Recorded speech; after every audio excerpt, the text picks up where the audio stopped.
Today I'm going to show you how to create this floor tile setup. I'd say this is like an intermediate setup. It's not super easy, not super complex. This is what our nodes are going to look like. I'm going to get rid of this cube and bring in a plane and change the whole area to my shader editor there, and then put that material that was on our cube onto our plane. Hit N to get rid of that shelf on the right. I'm going to change the top right to my 3D viewport and make this a little bit larger. And zoom in a little bit. Hold down Z, move your mouse up, and you'll be in rendered mode. I'm going to change to the Cycles Render Engine and change to Experimental. And if you have a GPU available, change to that as well. The reason I changed to Experimental is because I want a Subdivision Surface Adaptive option here. If this is not set to Experimental, you won't have this checkbox there. So I'm just going to check that and hit Simple, and then go down to the Material Properties. Scroll down to where it says Settings and where it says Displacement. I'm going to change that from Bump Only to Displacement and Bump. I'm going to scroll out and grab this light here. I'm not going to use that light, so I'm going to just delete it. And then go to the World Properties, and next to Color, where it's got this yellow circle, just click there and select Environment Texture, and then Open, and then navigate to where you've got some HDRIs.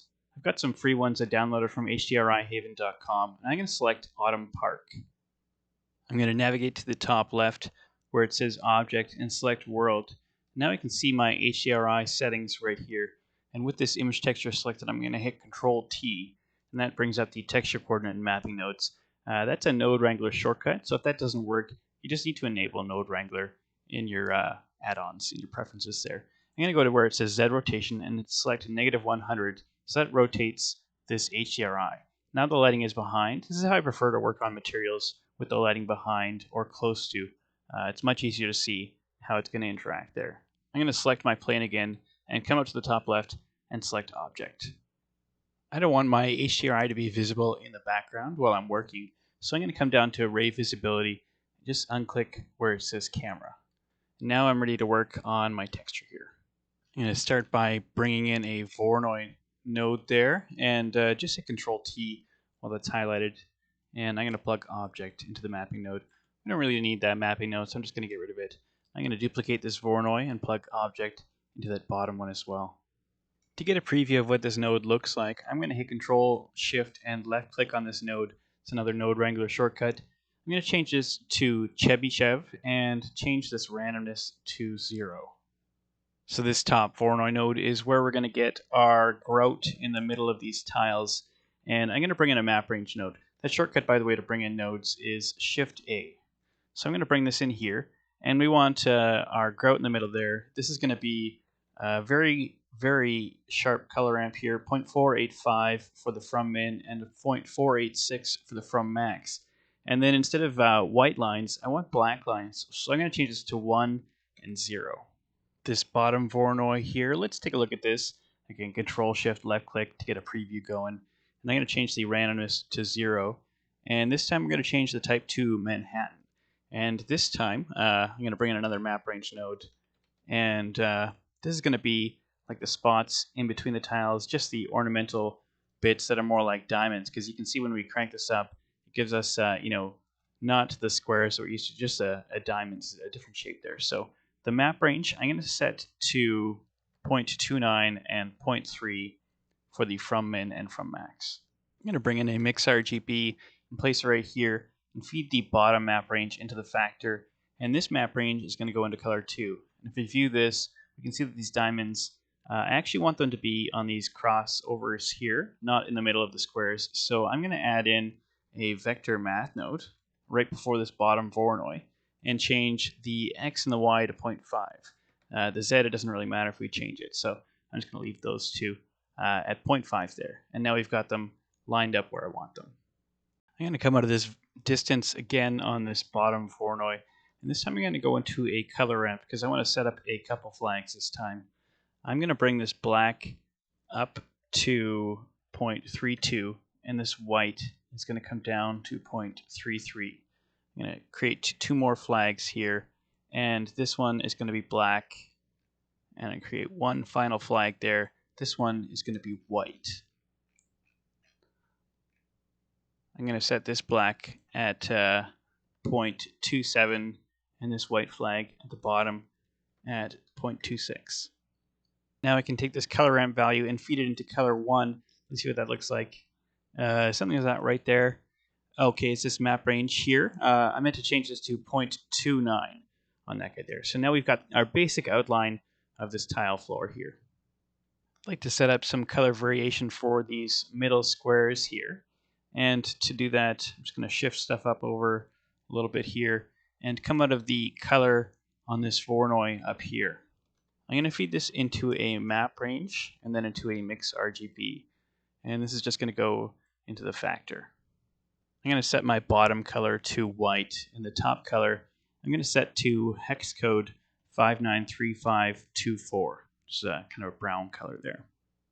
I'm going to move these two nodes up here and bring in a Musgrave texture. I'm just going to start mixing this with some stuff as well to create this top area I've got going on here. This Musgrave is going to go into a map range node. Place that right here. And I'm going to set the from min to 0.45. The from max is going to be 0.61. The from or the to min is going to be 0, and the to max is going to be 0.133. Then on this Musgrave, I'm going to set the scale to 10, the detail to 6, the dimension to 0.1, and the lacunarity to 3. So we see this grungy texture here. I'm going to create another mix RGB, place it right here. Try not to place on any of those existing noodles. And this mix RGB is going to feed into color 1 there. And this map range that I just created that's attached to this Musgrave is going to feed into the factor there. So if you look, now we can see some grunge on some of our tiles there. I'm going to create one more noodle coming out of the color output of this second Voronoi here, the one I've got set to Manhattan. And I'm going to feed that into a map range. Just place that at the bottom here underneath this color amp with the 4 flags there. And I'm going to set the from min to 0.23 and the from max is going to be 0.31. So you can see it's kind of just some of these are gray, some of them are black, some of them are white. And I'm going to feed this into a mix RGB. This is going to go into the factor. And this map range from this Musgrave is going to go into color 1. And then color 2 is going to be black. I'm going to move this principled BSDF out of the way for now and grab this mix RGB I've got up here. I'm just going to duplicate it. And I'm going to feed this map range that was in the factor here. That's going to go into this factor right here as well. And this mix RGB I just created with the black in color 2. This is going to go into color 1 on this mix RGB. And then into color 2 is going to go this mix RGB right here. And keep in mind too, this here, I didn't change from the default gray. It's still BC, BC, BC for the hex code. I'm going to view this bottom mix RGB here. You can see this is our general color here. And up top, this is our general mask. So that's what I've created here so far. Then this is going to go into a map range node, this top one. And I'm going to set this at 0.4 and 0.5 for the from min and from max. Then this is going to go into another mix RGB. And this is going to go into the factor. And I'm going to have this bottom mix RGB here go into color 2. And I'm going to set this color 1 at whatever I want that grout to be at. I'm going to set it at 1, but feel free to choose whatever color you want there. Move my principled BSDF up here and feed this mix RGB into the base color. You can see what that looks like. It doesn't look very good so far, but we have that image on our plane now. I'm going to go back to the beginning of our setup there to the texture coordinate, and I'm going to come out of object and bring in a noise texture. And we're actually going to bring in 5 of these in a row here. So just go ahead and duplicate that a couple times, however you want to do that, and keep on hiding it accidentally. Just going to arrange them here, and I need one more. And I'll just make some incisions. The way that you do that is by holding down Shift and right-clicking and dragging through there. So I'm just going to make a few of these to make it easier to look at. You know what?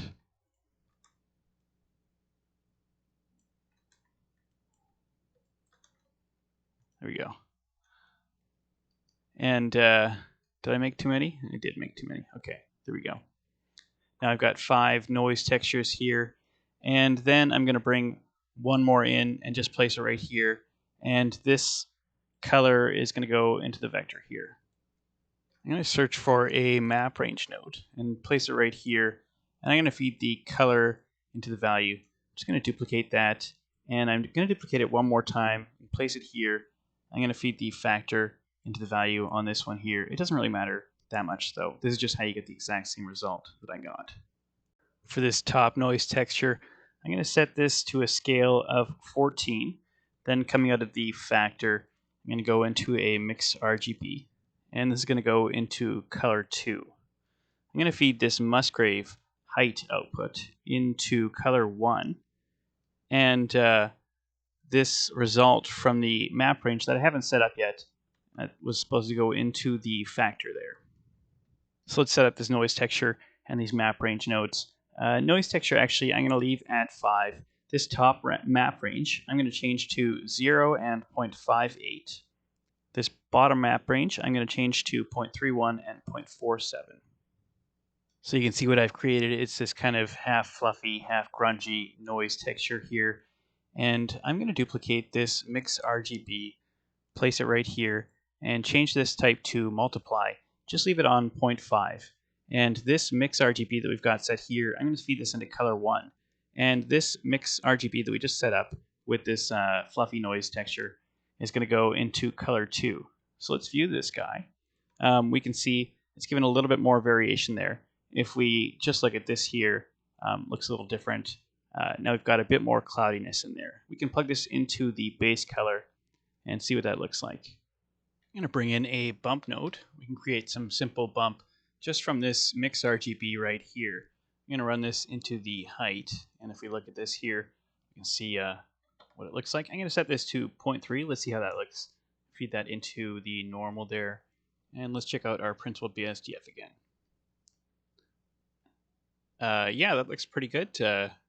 Something a little bit extra for now, just to help us see where that grout is. Come back to this noise texture setup I had down here, because I haven't actually set up these 4 noise textures or this map range node. So I'll just do that right now.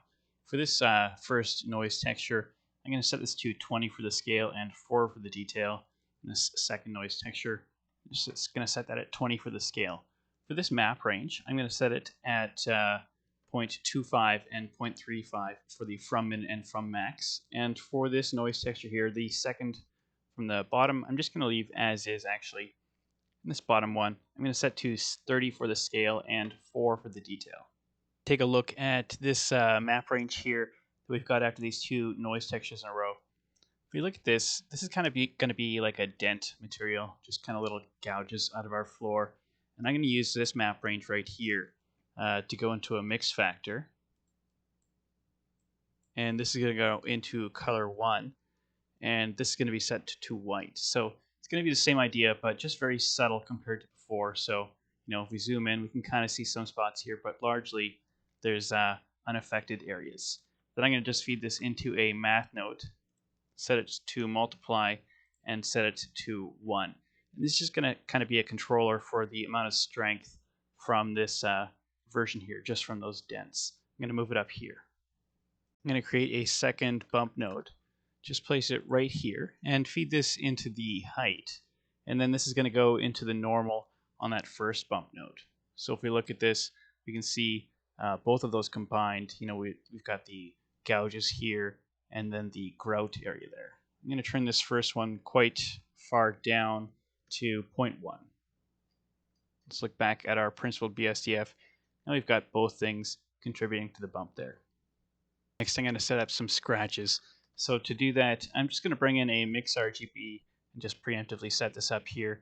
I just created a reroute there just by holding down Shift and right-clicking and dragging through the noodle here.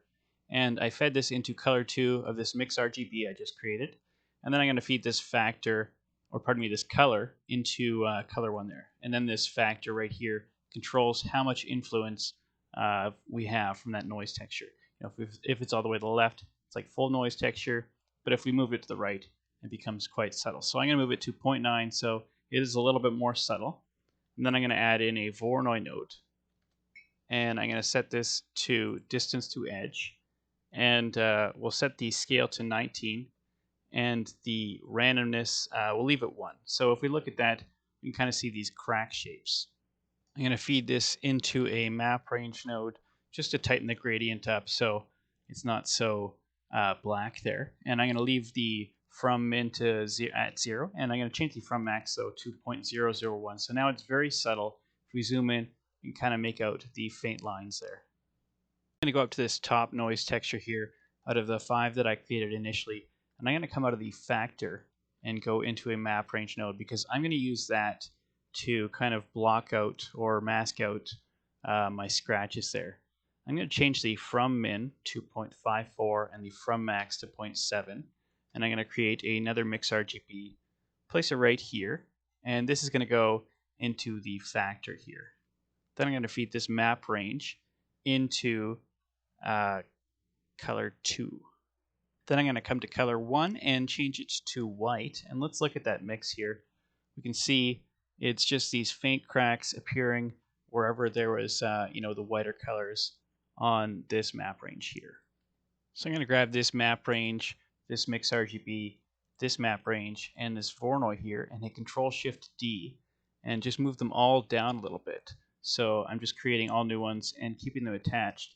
And I'm going to run this color instead of the factor from this noise texture here, so we get a different result from that noise. This top one looks like this. This bottom one is the same general shape, just kind of offset a little bit.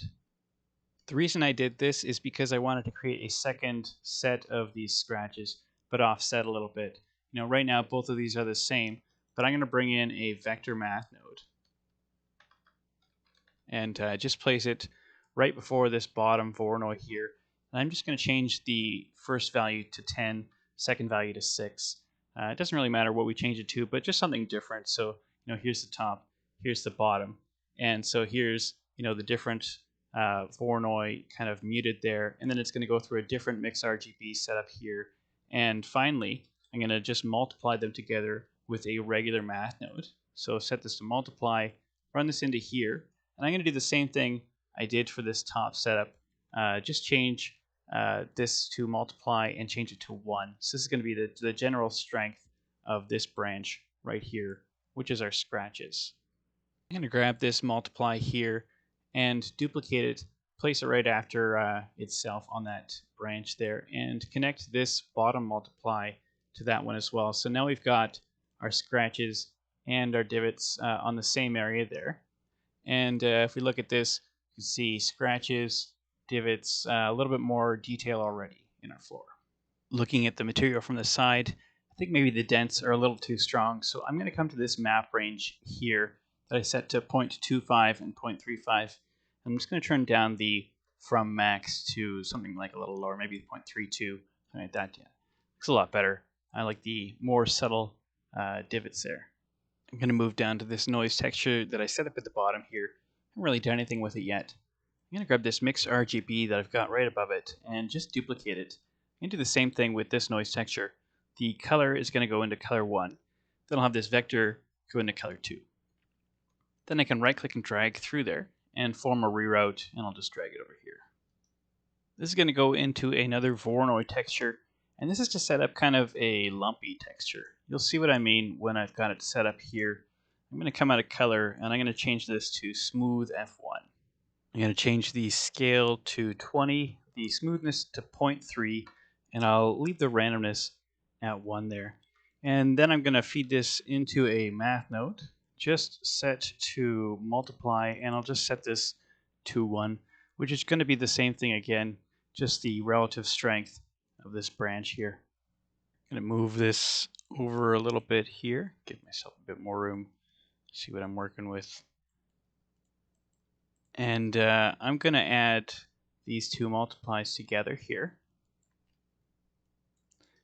Change that to add, and I'll make one more bump node. It's going to go into the height there. And this is going to go into the normal, but this strength is going to decrease by quite a lot. This is going to go down to 0.01. one thing I still haven't done is plug something into the roughness on the principled BSDF. So I'll do that now. And I'm just going to bring in a simple math note and change it to multiply. And I want to get this output here, the mix, mixed with this mix down here, the one that's coming from this Musgrave and the top noise texture. And I'll plug that into the bottom one here. Let's see what that looks like. So black is going to be very shiny, very smooth. I want the grout to be rough, so I'm going to invert this. And now I'm going to plug that into the roughness. So let's look at the principled BSDF and make sure the light is behind your object like I was talking before. It's really going to help you in your fine tuning, especially this property. This doesn't look too bad, but let's put a map range node onto there and see what we can get. Maybe I'll set the from min at 0.2, the from max at 0.8, and then I'll kind of drag this up a little bit here. Like, let's see what this is looking like. So this is going to be a mostly, obviously I can't go that high, but mostly very rough. If we drag this down, we can get more blacks, especially this one right here. We don't want to go all the way to 0, but this is going to be a very shiny surface. So, you know, the higher the values here, the more whites, the less shiny. Got my map range set to 0.2, 0.8, 0.2, and 0.5, but you know, set it up however you like the look of it. This is just what I was going for. I also want to talk about displacement. Let's see what that would look like if you wanted to do this with displacement instead of just bump. I'm going to grab this multiply and add and hit Control-Shift-D. So I've got both of these, you know, still attached to these three multiply nodes that control kind of how much each of these, you know, branches are contributing to this bump and or displacement. And I'm also going to grab this mix RGB back here.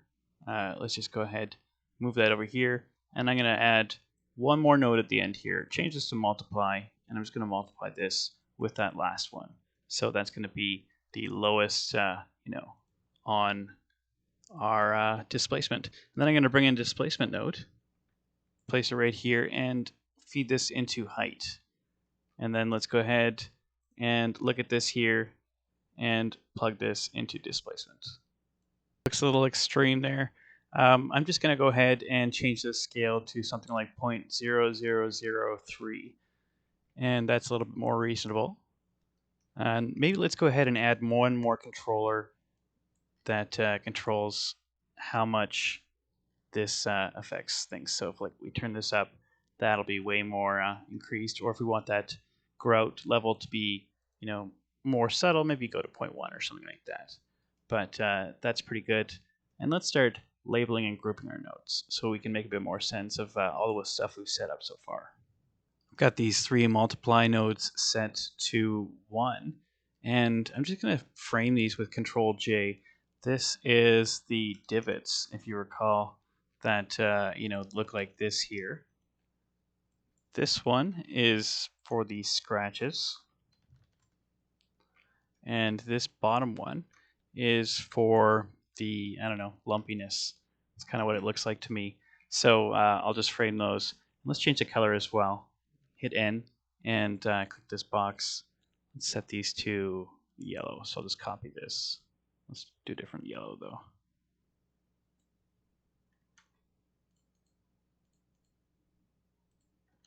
And come over to this mix RGB. This is actually our grout color. And this one over here, that is our tile color variation.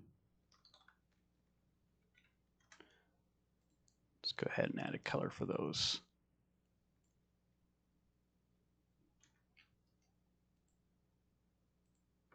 Call this one roughness. And this one you could call overall bump. Come down to the bottom here. Could grab all of these nodes and just hit Control J. This is the lumpiness controls. This is the cracks right here. You know what, that's kind of tough.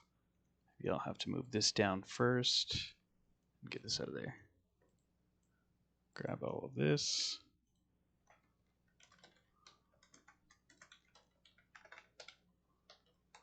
It's tough because those nodes up top are kind of part of it. I don't know. Rearrange them however you want. I don't know if I did it the best way here, but it's not too bad to look at.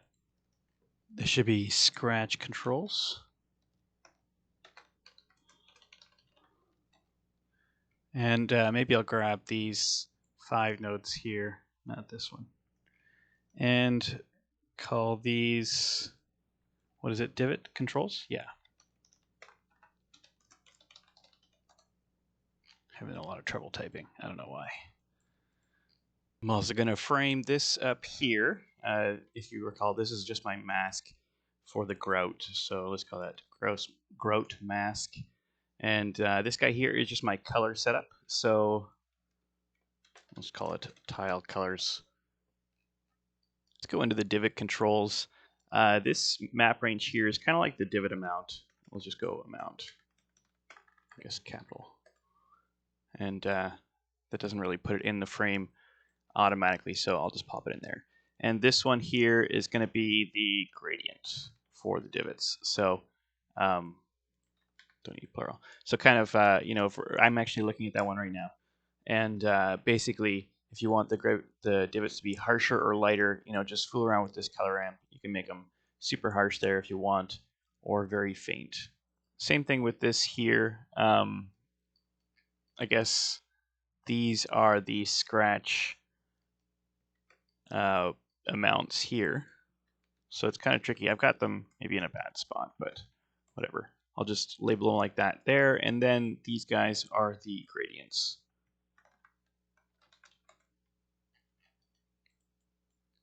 I'll just make sure that that's in there. And let's put some color on these as well. I'll just leave them on the default color. I haven't really used that one yet. Just the gray still will stand out. And this one doesn't really have any of those controls. That's fine. You can set them up if you want to, but not necessary. After rendering this out, I thought it was maybe a little bit too rough and there was too many divots. So I'm just going to go over to the divot controls, and for the gradient, I'm going to turn this down to 0.3. So those will ease up a little bit. And then for the roughness, I'm going to go to the 2 max and set that to 0.3. So now it'll be a little bit more smooth. I'll see what that looks like now. Yeah, I like the look of this a little bit better, but a lot of it is personal preference. By the way, if you're wondering whether the displacement is worth it to do, you get a lot more of this lumpiness here on the rocks. You can see especially where the light is catching it. I'll just go to slot 1 here. And this is without displacement. You really don't see a lot of that lumpiness. And you could do a bit more with the bump, but it just comes through way more in the displacement. So, that's really the huge difference that you get with that. You can see the render time is a little different though. For the displaced version, it was 56 seconds for me. And for the regular version, it was just over 30 seconds for me. One last thing I'm going to do is just make an incision like this here by holding down Shift and right-clicking and dragging through there. And I'm just going to bring in a vector math node and just set this to scale. And that'll just be a really simple scale to set up there. You move this back and forth, you get different sizes here.